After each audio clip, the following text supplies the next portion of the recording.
नमस्कार भैया बहनी आप सब लोगन कहीं हैं। नमस्कार भैया बहनी आप सब लोगन कहीं हैं। नमस्कार भैया बहनी आप सब लोगन कहीं हैं। बड़की दीदी आप सब लोगन खत्ती जवन धमाकेदार सोहर लाइनी भैया कि आप सबके सुन के जीव खुश हो जाई आज। तो शुरू करो दीदी। कौने बाने बुआ लई पापी हरा कमने बाने को आयल कवने बाने को आयल हो सासू कौने बन पतरी तेरी वानी दैया नहीं लागई नी दैया नहीं लागई हो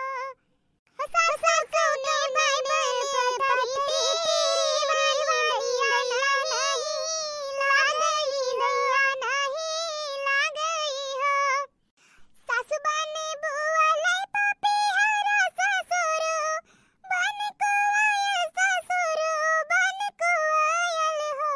बहुहर पीवा बन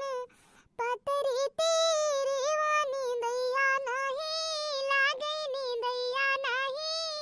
लागई हो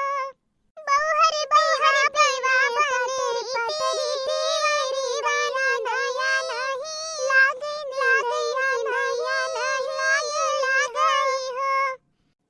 काऊ खाती बुआ लई पापी हरा कहने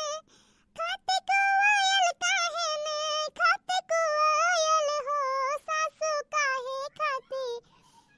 पतरी तेरी वानी दैया नहीं लागई नी दैया नहीं लागई हो सासू काहे खाती पतरी तेरी वानी दैया नहीं लागई नी दैया नहीं लागई हो पानी खाती बुआ लई पापी हरायाम खाते को आयल आम खाते को आयल हो बहुहर लाले नाके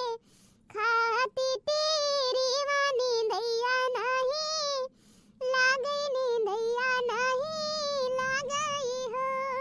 पानी